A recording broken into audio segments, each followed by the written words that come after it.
जिंदा क्यों नहीं है कि सूरत से आप पाकिस्तान से क्रिकेट मैच खेलेंगे जब हम पानी नहीं दे रहे हैं। 80% पानी पाकिस्तान का हम रोक रहे हैं। ये कहकर के पानी और खून नहीं बहेगा, आप क्रिकेट मैच खेलेंगे। मैडम, मेरा जमीर तो गवारा नहीं करता कि मैं उस मैच को देखूंगा। क्या इस हुकूमत में इतनी हिम्मत है कि उन 25 मरने वालों को फोन करके कहे कि देखो हमने ऑपरेशन सिंदूर में बदला ले लिया, अब तुम पाकिस्तान का मैच देखो।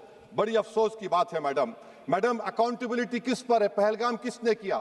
7.5 लाख हमारी फौज और सेंट्रल पैरामिलिट्री फोर्स है, ये कहां से 4 चूहे घुसकर हमारे भारत के नागरिक को मारे? अकाउंटेबिलिटी किस पर फिक्स होगी? एलजी पर फिक्स होगी तो एलजी को बरतरफ करिए, आईबी पर आती है तो एक्शन लीजिए, पुलिस पर आती है तो एक्शन लीजिए। मगर आप ये समझ रहे हैं कि ऑपरेशन कर दिया और हम खामोश लोग भूल जाएंगे। अकाउंटेबिलिटी फिक्स करना पड़ेगा। मैडम, डिटरेंस आपकी क्या है? आपने सर्जिकल स्ट्राइक किया, आपने बालाकोट किया, फिर ये पहलगाम हुआ, तो आपकी डिटरेंस की पॉलिसी नाकाम साबित हुई। कश्मीर की पॉलिसी नाकाम साबित हुई। 370 हटा दिया आपने एक रियासत को यूटी बना दिया और उसके बावजूद भी दहशतगर्द वहां पर पहुंच गए।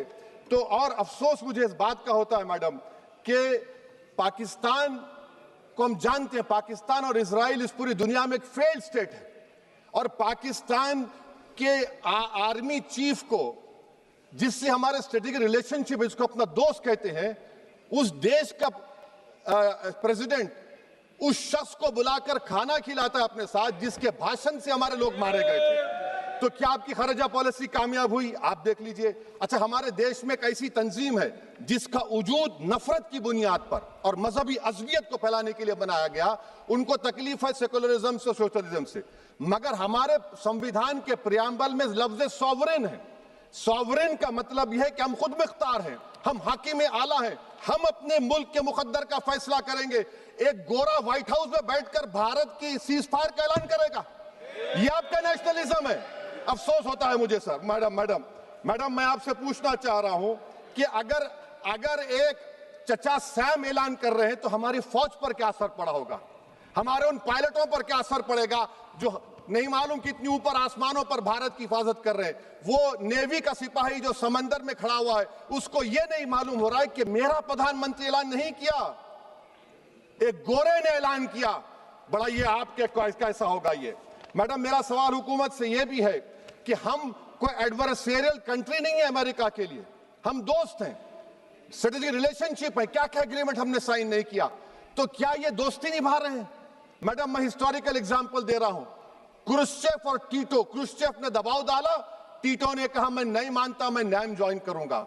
मैडम, फ्रांस और यूएसए, डिगोल को जब यूएसए ने दबाव डाला तो डिगोल ने कहा कि तुम दोस्त हो मगर हमारी खारिजा पॉलिसी आजाद ना है। मैडम, वहीं पर आप देखिए गुजराल साहब, जिसको कहते सबसे कमजोर थे, वजीर आजम थे, उन्होंने बहादुरी का मजारा किया, रिफूलिंग करने नहीं दिया। वियतनाम 20 साल यूएसए से लड़ा मगर झुका नहीं, और हम उनको बोल भी नहीं पा रहे। हम तो कोई दुश्मन मुल्क तो नहीं है अमेरिका के, ये आपको समझने की जरूरत है। और मैडम, यहां पर वजीर खारजा ने कहा वो चीन गए, डिप्टी चीफ ऑफ स्टाफ ने कहा कि चीन के इक्विपमेंट एक लाइव लैब था हमारे उनके लिए। क्या आपने कहा चीन को कि तुमने क्यों दिया पाकिस्तान को हथियार? आप नहीं कहे। और मैडम, आप जानते हैं कि रक्षा मंत्री ने कहा कि स्विफ्ट एंड प्रोपोर्शनेट। तो फिर जो इंडोनेशिया मिलिट्री अटैचे ने कहा कि हमको कहा गया मत मारो, हम सेल्फ डिफेंस में भी नहीं मार सकते थे पाकिस्तान को। और अगर आप ट्रंप के बयान को गलत कह रहे हैं कि 5 एयरक्राफ्ट नहीं गिरे, मैं यकीन करता हूं आपकी बात का। आप हमारे पायलट्स को कमेंट करिए ना, हमारे पायलट्स को कमेंट करिए कि हम अपने पायलट्स की तारीफ करते हैं, आप वो भी नहीं करना चाहते।